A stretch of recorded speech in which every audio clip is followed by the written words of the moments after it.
Қайырлы күн, құрметті Целиноград ауданының тұрғындары. Бүгін біз Целиноград ауданының мемлекеттік органдарының ақпараттық түсіндіру жұмыстарын жалғастырамыз. Бүгін сіздерді мемлекеттік қызметтер саласында жүргізіліп жатқан жұмыстар туралы мәліметті назарларыңызға ұсынамын. Ел президенті белгілеген халық үніне құлақ асатын мемлекеттік жәрмеңкесі шеңберінде мемлекеттік саясат пен мемлекеттік органдардың қызметі ашықтықты, қолжетімділікті және тиімділікті арттыруға бағдарланған. 2021 жылдың 9 айында әкімдік 21 мыңнан астам мемлекеттік қызмет көрсетті. Оның ішінде электрондық форматта 13 мыңнан астамы, мемлекеттік корпорация арқылы 5 мыңға жуығы, қалғаны 3 мың қағаз түрінде жүргізілді. Бүгін сіздердің алдарыңызда ақпараттық түсіндіру жұмыстарын Целиноград ауданының әкім аппаратының бас маманы Ергелдинова Әсемгүл Жеңісова және жұмыспен қамту және әлеуметтік бағдарламалар бөлімінің бас маманы Бақытбек Айдана Еркінбекқызы жүргізеді. Және де Целиноград ауданының емханасы ақпараттық талдау бөлімінің басшысы Абдуалиев Азат Исатайұлы. Бүгінгі таңда мен жұмыспен қамту және әлеуметтік бағдарламалар бөлімінің бас маманы сіздерге АХАШ қызметі туралы айтып өткім келеді. Біріншіден, біз бүгін бала туу туралы куәлікті алу, яғни туу туралы куәлікті тіркеу туралы айтып өткім келеді. Баланың туу туралы тіркеуі екі жолмен өтеді. Ол қағаз жүзінде, яғни халыққа қызмет көрсету арқылы және электрондық портал арқылы. Электрондық портал арқылы анасы да, әкесі де арыз бере алады. Ол арыз біздің порталға түскеннен кейін бір күн жұмыс ішінде қаралып, оған жауап беріледі. Ал егер сіздер халыққа қызмет көрсету орталық арқылы арыз жазатын болсаңыздар, сіздердің арыздарыңыз екі жұмыс күні ішінде қаралып, туу туралы куәлік дайын болады. Өзіңізбен бірге арыз жазған кезде жеке куәлік болу керек, және де баланың туу туралы анықтамасы болу керек. Ары қарай айтатын болсам, екінші біздің мемлекеттік қызмет ол неке қию. Яғни неке қию куәлігін алу.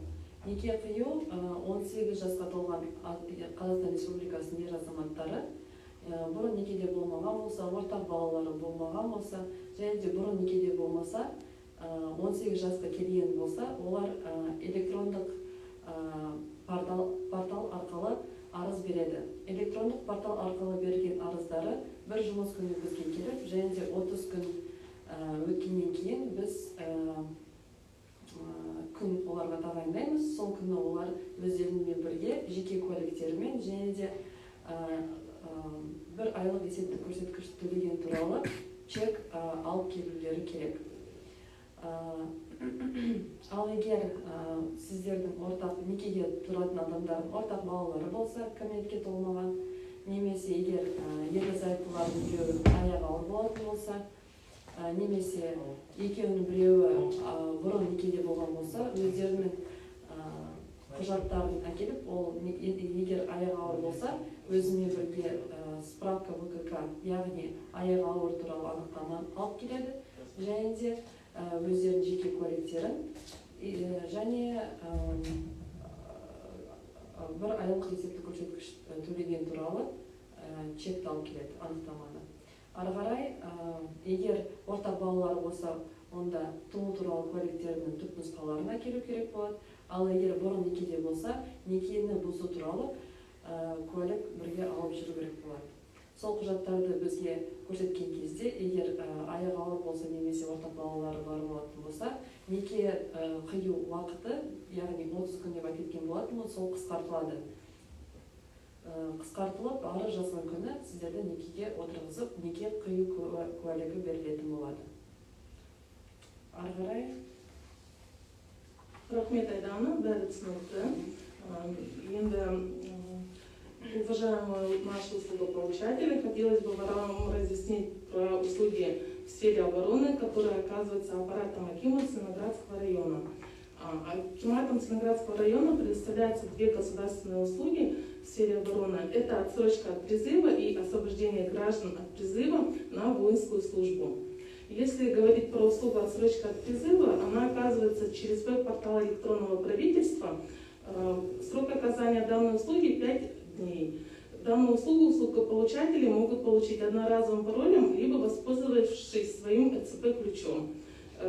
Категории граждан, которые могут получить государственную услугу, это получается студенты, которые обучаются на по очной форме обучения, то есть в сфере образования, и также лица, которые состоят в браке, имеют одного и более ребенка, также граждане, которые в данный момент по состоянию здоровья освобождены справкой призывной комиссии, либо же люди, у которых родственники нуждаются по уходу, то есть они ухаживают за своими родственниками. Для того, чтобы получить данную услугу, если это лица, которые обучаются по очной форме обучения, они предоставляют справку с места учебы, прикрепляют ее и подают на государственную услугу. Если же это получается лица, у которых имеется деятельное иждивение, они берут акт обследования семейно-бытовых условий, их предоставляет военкомат районный, допустим. В данный момент, если мы говорим про услуги, которые оказываются акиматом Целиноградского района, то, соответственно, это наш военкомат, Целиноградский районный военкомат. Также хотелось бы разъяснить по услуге освобождения граждан от призыва.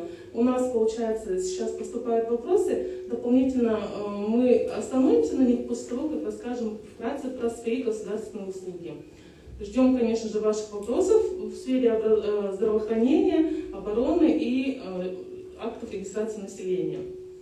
Поэтому данная услуга, получается, освобождение граждан от призыва на воинскую службу, также оказывается через веб-портал электронного правительства. Срок оказания данной услуги 5 рабочих дней. Она предоставляется ЭЦП-ключом либо одноразовым паролем.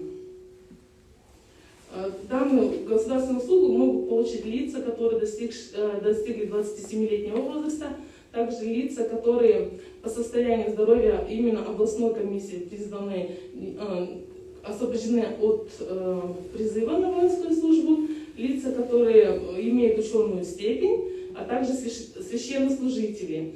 Для того, чтобы получить освобождение, необходимо именно по определенным категориям предоставлять справки в электронном формате на государственную услугу. Также, когда вы на нее подаете, в кабинете услугополучателя вы сможете отследить, когда вам статус вашей услуги и сроки рассмотрения там сразу же будут ясны, когда вам данную услугу предоставят, какие сроки.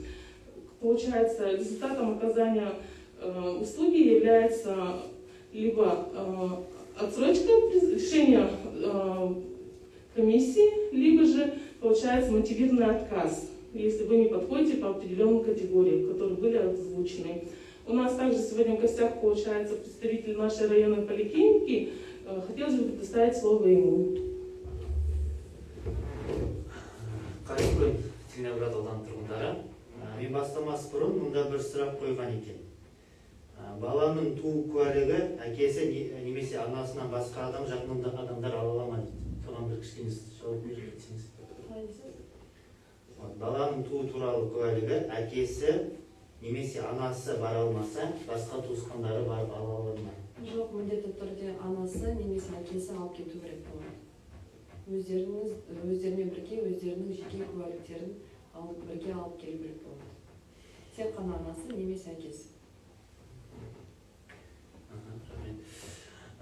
Мен Абдуалиев Азат Исатайұлы, Целиноград аудандық емханасының ақпараттық талдау бөлім басшысы болып жұмыс атқарамын. Қазіргі таңда емдеу мекемелерінде мемлекетте көрсетілетін мемлекеттік қызметтердің 70-80% көрсетіледі. Соның ішінде бізде Целиноград аудандық емханасында көрсетілген 2021 жылдың 2021 жылдың 10 айдың қорытындысы бойынша бізде қазір 422.784 мемлекеттік қызмет көрсетілген.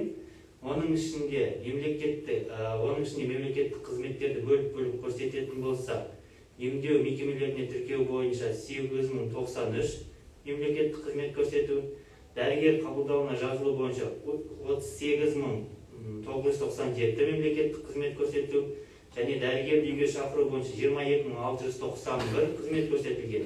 Және де осы сияқты уақытша еңбекке жарамсыздығын алу бойынша 7.729 қызмет, және уақытша еңбекке жарамсыздық анықтамасын алу бойынша 85 мемлекеттік қызмет көрсетілді. Және де емдеу мекемесінен шығару түбіртегін алу бойынша, например, выписканы алу бойынша 2322 услуга, және де міндетті алдын ала міндетті медициналық тексеруден өту бойынша 767 қызмет көрсетілді.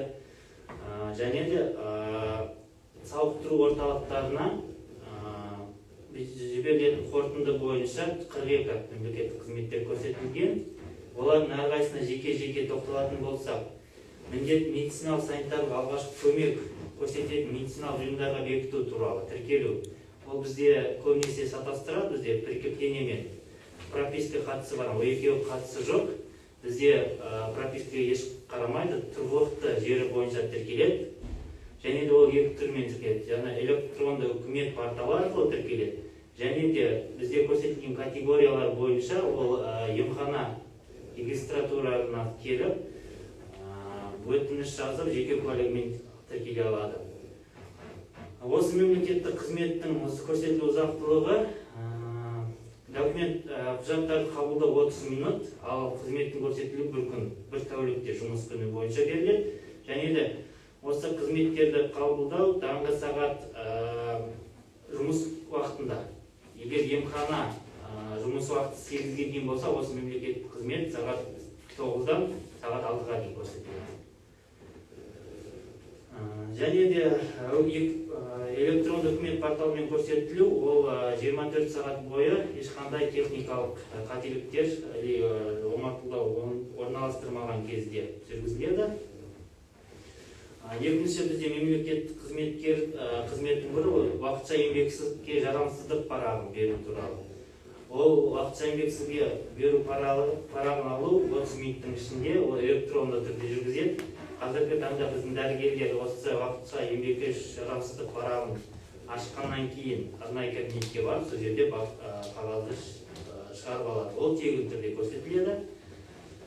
Және стационарлық науқасты медициналық картасынан жүзінде көрсету, выписканы шығару, бұл тоже электронды түрде көрсетіледі, тегін. Ем қабылдаған дәрігермен сол кісіден сұрасаң, сол кісі шығарып бере алады. Сосын алдын ала міндетті медициналық қарап тексеруден өту. Бұл ақылы түрде көрсетілетін мемлекеттік қызмет. Оған бір жұмыс күнінде рұқсат етіледі, ол қағаз түрінде көрсетіледі. Және оның сомасы халық денсаулығы және денсаулық сақтау жүйесі туралы Қазақстан Республикасының 2020 жылғы 7 шілдедегі кодексіне сәйкес белгіленеді. Және де осы бізде тағы ақылы түрде көрсетілетін көмек, көлік құралдарын басқаруға рұқсат алу туралы анықтама. Жаңа осы анықтама құны тоже жаңа айтылған кодекс бойынша белгіленеді, 202 бабына сәйкес. Және де бізде алдында бізде қағаз жүзінде және электронды түрде көрсетілетін 3 қызмет болатын. Ол психоневрологиялық ұйымнан анықтама алу, және туберкулезді қарсы ұйымнан анықтама алу, және наркологияға қарсы ұйымнан анықтама алу. Қазіргі таңда бұл 3 мемлекеттік қызмет электронды түрде үкімет порталы арқылы ала аласыздар. Ол ЭЦП ключ арқылы немесе жеке бір реттік берілетін пароль арқылы алуға болады. Сосын бізде қазіргі таңда санаторий курорттық емдеу қажетті туралы қорытынды беру. Осы қызметпен көбінесе бізде тұрғындар шатастырады, біз санаториялық курортқа жібереді деп. Біз просто қорытынды береміз. Ол санаториялық курортқа ешқандай науқастың денсаулығында ешқандай қарсылық жоқ, кінәрат жоқ, барып ем қабылдауға болады, болмайды деген жағдайда қорытынды беріледі. Осы қорытынды бір жұмыс күнінің ішінде беріледі және тегін. Сосын осы бізде көрсетілген, қысқаша айтылған бойынша осы қызметтерді көрсетеміз. егер сіздердің қосатын сұрақтарыңыз болса арасында. Рахмет, түсінікті. Қазіргі кезде бізге түсіп жатқан сұрақтарға жауап берсек болады. Тут поступил к нам вопрос. Мне 28 лет, я не служил в армии. Могу ли я подать на госуслугу освобождения граждан от призыва на воинскую службу? Да, вы можете подать на данную услугу, так как вам исполнилось 28 лет. Данная услуга представляется категории граждан, которые исполнилось 27 лет. То есть после того, как вам исполнилось 27 лет, вы подаете на услугу освобождения граждан от призыва. Бізге сұрақтарыңыз бар болса, біз жауап беруге дайынбыз. Сұрақтарыңызды асыға күтудеміз. Уважаемые услугополучатели, мы ждем ваши вопросы в сфере здравоохранения, регистрации актов и по услугам, предоставляемым акиматом района в сфере обороны. Это вот освобождение граждан от призыва и отсрочка от призыва. Хотелось бы вкратце остановиться на отсрочке. В основном ее получают у нас студенты. И единственный документ, который они прилагают, это вот они сканируют справочку, которая представляет место учебы. Там в основном возникают вопросы по сроку обучения данного студента, и она, получается, должна быть обязательно заверена печатью этого учебного заведения. Там, получается, у нас услуга оказывается так же, как и призыв, получается, с 1 марта по 30 июня, а потом с 1 сентября по 30 декабря. То есть в этом промежутке вы можете подать на данную услугу отсрочка от призыва. Если есть вопросы, пожалуйста, задавайте. Если дополнительно мы не успеем вам ответить, именно вот по госуслугам, которые оказываются местными исполнительными органами Целиноградского района, вы всегда можете позвонить по номеру телефона 8 716 51 30 502 по имеющим у вас вопросам в сфере оказания госуслуг. У вас есть что добавить, да? Әрине, қазір мен сіздерге қайталама куәліктер немесе қайталама анықтама алу туралы, қайталама куәліктер алу және де анықтама алу туралы қысқаша айтып кеткім келіп отыр. Бүгінгі таңда қайталама куәліктерді алу біз туу туралы куәлікті, қайтыс болу туралы, неке қию туралы және де неке бұзу туралы куәліктерді қайталама береміз. Қайталама куәліктерді алу үшін сіздерге сіз оны электронды портал арқылы ала аласыз және де халыққа қызмет көрсету орталықтары арқылы ала аласыздар. Қайталама куәлікті алу үшін сіздерде арыз болу керек және де куәлік алу үшін 1 айлық есептік көрсеткішті төлеген туралы қолыңызда чек болу керек және де егер сіз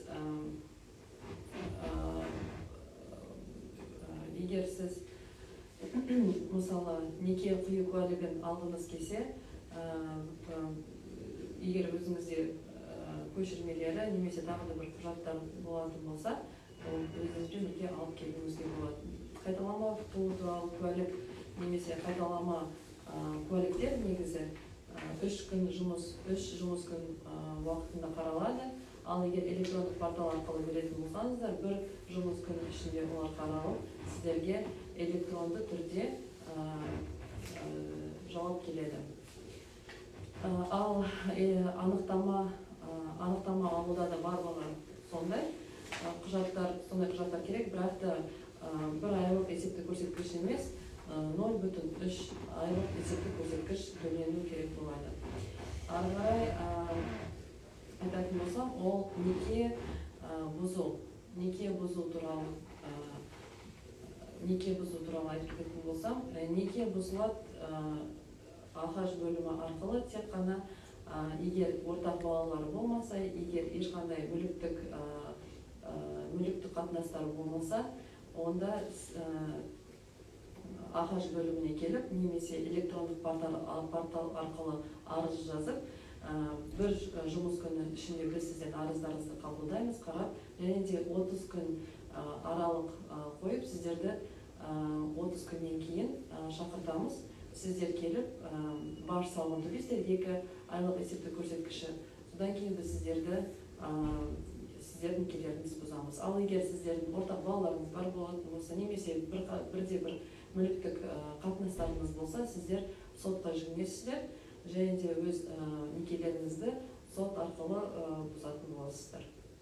Егер неке қию туралы, немесе неке бұзу туралы, баланың туу туралы куәлігі бойынша сұрақтарыңыз болса, қойыңыздар, мен сізге жауап беруге дайынмын. Айдана, рахмет. Уважаемые жители, если у вас есть вопросы по нашим госуслугам, мы с удовольствием вам на них ответим, так как получается у нас очень большое количество услуг, которые оказываются в сфере здравоохранения, а также именно по линии ЗАГСа и по линии услуг, оказываемых акиматом по линии обороны.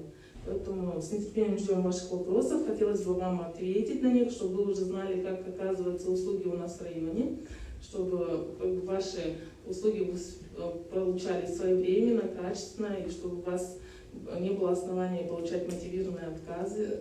Поэтому хотелось бы, чтобы, если у вас будут дополнительные вопросы, чтобы мы смогли вам на них ответить в нашем прямом эфире, в данной ярмарке, который специально проводится в целях разъяснения гражданам ваших прав. Азат Сатайлы, деп болсатын мәселелеріңіз бар ма? Мемлекеттік санитарлық алғашқы көмек көрсететін медициналық ұйымға бекітудің жаңа 2 түрін айттым. Және осы қағаз жүзінде көрсетілетін осы ұйымға белгілі бір контингенттер жүгінген кезде қандай құжаттар керек, кімдер жүгіне алады. Егер ең алғаш керек бүкіл жерде құжат, ол жеке басына сәйкестендіруші жеке куәлігі. Егер зейнеткер болатын болса, зейнетақы куәлігі. Егер мүгедек болатын болса, зейнетақы куәлігі және медициналық әлеуметтік сараптаманы куәландыратын куәлік. Осы сияқты бала кезінде мүгедек баланың заңды өкілдері, сондай-ақ қорғаншылары немесе қамқоршылары және Қазақстан Республикасының заңнамасына сәйкес балаға қамқор жасалатын білім, тәрбие сол кісілердің құжаттарымен тіркеу, емханада, кез келген емханаға тіркеу бөліміне барып өтініш бере аласыздар. Сол құжаттармен өтініш жіберіледі, бір тәуліктің ішінде сіздерге осы қызмет көрсетіледі. Содан кейін ол кісіге емханаларға тіркелгеннен кейін, жаңа біз айтқандай 9 или одан да көп әр жерде әртүрлі мемлекеттік қызметтер, соларды ала аласыздар, тегін, ақылы түрде. Қазіргі таңда осы мемлекеттік қызметтер жаңа дәрігерге шақыру, дәрігерге жазылу, уақытша еңбекке жарамсыздық парағы, уақытша еңбексізге жарамсыздық анықтамасы, психоневрологиялық ұйымнан анықтама, және наркология қарсы ұйымнан анықтама, және туберкулезге қарсы ұйымға қарсы анықтамаларды тегін ала аласыздар. Және де қазіргі таңда осы анықтамалардың көбісі қолжетімді түрде емханаға келмей, электронды портал арқылы мүмкіндік жасалған. Осы электронды порталға түсу, ол егер сіз жаңағы айтылған 3 ұйымда есепте тұрмайтын болсаңыз, сізде анықтамада шығарып береді. Есепте тұрмайды. Және осы ұйымдармен және де бір мемлекеттік қызмет көрсетіледі, ол басқа ұйыммен. Соның өзіне кішкене ақпарат айта кетейік. Міндетті әлеуметтік медициналық сақтандыру бойынша. Қазіргі таңда міндетті медициналық әлеуметтік сақтандыру бойынша қызмет көрсетеді. Ол әлеуметтік медициналық сақтандыру қоры, акционерлік қоғамы, ол электронды үкімет арқылы жасалады. Оға 3 жұмыс күнінде жасалады, және де портал арқылы құжаттар пакетін тапсыру 15 күн. 15 минутта жүргізіледі. Көрсетілген қызмет арқылы қағаз түрінде және электронды түрде жасаласыздар. Бұл қызмет сіздер қанша жарна аудардыңыздар, қашан аудардыңыз, осы туралы анықтаманы көре аласыздар және тегін көрсетіледі. Бұл қызмет түрі жұмыс күндері сағат 9-дан 18:30-ға дейін жасалады, ал сенбі күні жексенбі демалыс күні болып есептеледі. Бізден сағат 2:30-ға дейін үзіліс уақыты болып келеді. егер осы мемлекеттік қызметтердің электронды көрсетілетін қандай да түрі сіздерде қиындық егер білмеген болсаңыздар, жаңа электронды үкімет веб-порталының кері байланыс номеріне 1414 арқылы хабарласып біле аласыздар, қалай жасау керектігін. Қазірге айтар осы, егер сұрақтарыңыз болса, қойсаңыздар. Түсінікті, мында сұрақ келіп тұр, үйден емханаға қалай қосылуға болады дейді. Үйде отырып, егер сізде үйде отырып емханаға қосыла аласыздар, сіздің телефон нөміріңіз, жеке куәлігіңіз жаңа электрондық үкімет порталына тіркелген болса, сізде болмаса электрондық кілттер болатын болса, қазіргі таңда электрондық құралғаны алып, сол жерде одноразовый пароль арқылы кіріп, жеке сол жерде медициналық ұйымдардың қызметі деген жерде міндетті әлеуметтік, қазір айтайын, сол жерде сіз емханаға тіркеуге аласыздар. Емханаға тіркелген кезде сіз ол жерде таңдайсыз, қандай облыс, или қандай қала, қандай ауыл, қандай дәрігер, бәрін тіркейсіз. Егер сіз ол жерде тұрғылықты жеріңіз болса, сізді сол емханаға тіркеп береді. Осы мемлекеттің қызмет көрсету ұзақтылығы бір тәуліктің ішінде, жұмыс күндері. Түсінікті, рахмет. Қандай дәрігер дегенде, өйткені біз Циноград ауданы поликлиникасын таңдайық, бұл кісі, сосын ол кісі қалай біледі қандай дәрігер екенін? Өзі таңдайды. Өз дәрігерін өзі таңдайды? Жоқ, өз дәрігерін емес. Егер Циноград ауданын таңдаса, ауыл Ақмол, оның ішінде мекен жайын жазады. Мекен жайы бойынша міндетті түрде өзінің учаскелік дәрігері. Учаскелік дәрігерін таңдайды. Рахмет сізге. Уважаемые услугополучатели, как вы смогли заметить в ходе нашего эфира, что в основном все наши услуги, которые оказываются, их можно получить через портал электронного правительства. Думаю, это очень удобно на сегодняшний день. В принципе, все услуги оказываются либо ИЦП-ключом, который, в принципе, у всех имеется, я так думаю, на сегодняшний день, либо одноразовым паролем. Если вы затрудняетесь получить эти услуги, всегда можете, как Азат Исатаева правильно заметил, позвонить на 1414, там вам доступно разъяснят, они прям с вами пройдут по данной услуге. Допустим, вы сдаете свой личный кабинет, сможете прикрепить документы и подать на определенную услугу. Вы всегда можете в своем личном кабинете отслеживать статус, на какой стадии находится ваша заявка. Это, я тоже думаю, очень удобно, чтобы вы знали, у кого на исполнение ваш документ, либо сроки оказания услуги. Услуги очень простые, доступные, поэтому, пожалуйста, с удовольствием будем их вам предоставлять в срок и качественно. Коллеги, у вас есть что дополнить? Айдана?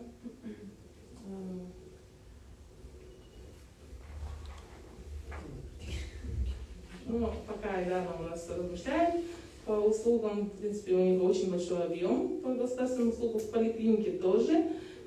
Довольно-таки большое, как озвучил наш коллега, большое количество услуг. Очень надеемся, что они предоставляются качественно, в срок, так как на сегодняшний день жители нашего района именно знают в основном эти прямые эфиры и все эти статьи, то, что размещаются нашими коллегами и акиматом, в принципе, на наших порталах о доступности услуг, о том, как наши граждане могут получить данные услуги, и в основном, чтобы это было удобно, что это через портал электронного правительства. Также хочу отметить, что у нас в районе существуют уголки самообслуживания. Если у вас дома нет возможности либо компьютера, чтобы подать на определенную госуслугу, вам не обязательно приезжать за ней в район, либо обращаться в бумажном виде в госорган. Вы можете через уголки ИГОВ, которые имеются во всех сельских округах нашего района, также в поликлинике есть уголок самообслуживания ИГОВ, подать на услугу.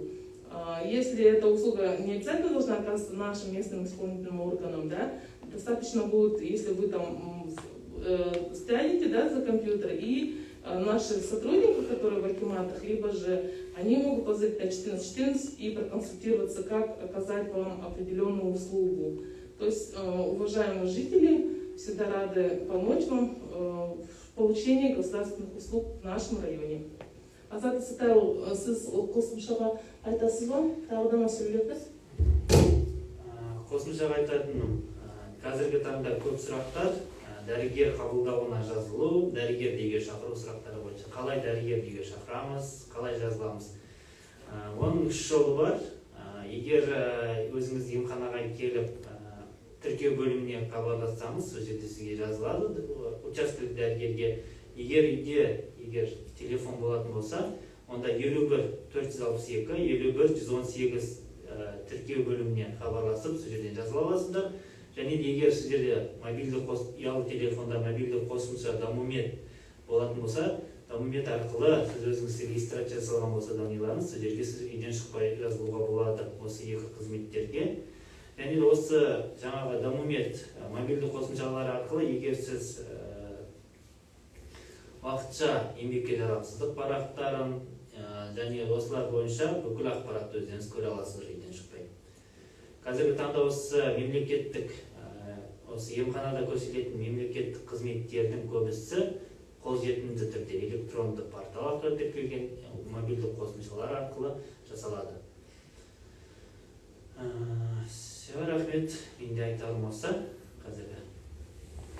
Қорытындылай келе айтып кететін болсақ, 2021 жылдың 9 айында әкімдікте негізінен 21 мыңнан астам мемлекеттік қызмет көрсетілді. Оның ішінде электрондық форматта 13 мыңнан астамы жүргізілді. Ал мемлекеттік корпорация арқылы 5 мыңға жуығы өткізілді. Ал қалған 3 мыңы қағаз түрінде өткізілді.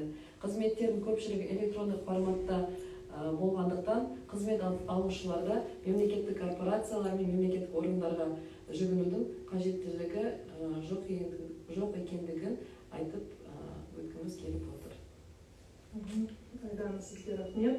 Азат Исатайұлы, действительно, Домумед очень удобная вещь, как пользователь. Хотелось бы обратить внимание, у кого, если не установлен Домумед, это очень такое необходимое приложение в наше время. Там вы можете посмотреть, как Пенкелова поликлиника, что это на данную услугу обращаться. И также вы можете посмотреть свои анализы. Допустим, да, вы там дали на анализы, уже с обеда не обязательно идти к врачу, вы можете открыть Домумед, и там будут все ваши анализы, все ваши результаты всегда у вас в системе. Тоже очень удобно, когда повторно идешь к врачу, не надо уже, так сказать, бумажный вариант, вы открываете Домумед и можете, допустим, даже если в город поехала, да, я к другому врачу, у меня все свои анализы с собой. Это тоже такая удобная вещь, хотелось бы отметить. И плюс вот то, что вот вызов врача на дом, это сегодняшняя вот такая востребованная услуга. Надеюсь, люди, конечно, ей не часто пользуются, но она, чтобы, очень приятно, что оказывается у нас в районе. У нас поступил вопрос, я его озвучу, потому что он поступил, да, но вот, допустим, вопрос: здравствуйте, как решается вопрос с уличным освещением в село Каши, конкретно линии, которые строили базис СК. Спасибо за вопрос, но в нашу компетенцию не входит освещение улицы села Каши. Мы вам можем ответить на вопросы в сфере здравоохранения, получается, либо же вот по определенным услугам, которые предоставляются нашими вот госорганами. А ваш вопрос непосредственно адресуем, запишем и передадим в отдел, который данным вопросом занимается. Каримова АК, да, вот получается, просто сейчас прямой эфир, когда закончится, вы можете написать в директ, я ваши вопросы обязательно передам, хорошо? А у нас только вопросы, вот, пожалуйста, по здравоохранению, по линии ЗАГСа, либо же по услугам отсрочки от призыва и освобождения, мы с удовольствием вам ответим. Пока, коллеги, у нас вопросов нет. Дополнительно хотелось бы разъяснить, что услуги у нас в районе предоставляются в соответствии с законом о государственных услугах. У нас у каждой услуги есть свои стандарты, регламенты, чем мы основываемся, когда представляем. Вот, допустим, еще раз хотелось напомнить про услугу освобождения призыва и отсрочки. Она идет совместно, когда идет призыв осенний либо весенний. Допустим, это с 1 марта по 30 июня, либо же с 1 сентября по 30 декабря. А в остальное время данная услуга не предоставляется. То есть вы не сможете получить отсрочку. Если у вас есть основания, допустим, вы относитесь к определенной категории, то, пожалуйста, вот обращайтесь во время, когда эта услуга оказывается. Остальные услуги у нас круглогодичные, круглосуточные, поэтому, пожалуйста, всегда рады оказать. Вот вопрос, можете на него ответить? Когда достроят поликлинику в село Кушша? Если коротко, если нет, Бұл сұраққа мен жауап бере алмаймын, но қысқаша жауап берейін.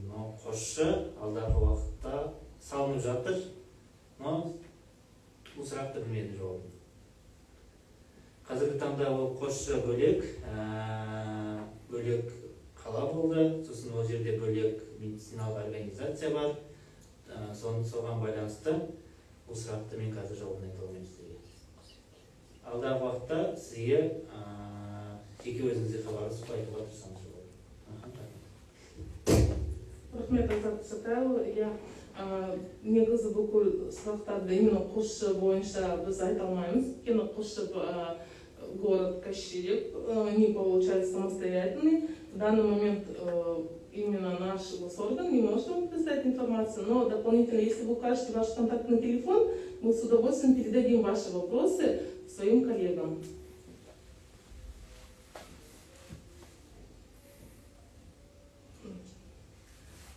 Если у вас есть вопросы, рада на них ответить. Если вопросов нет, спасибо за внимание.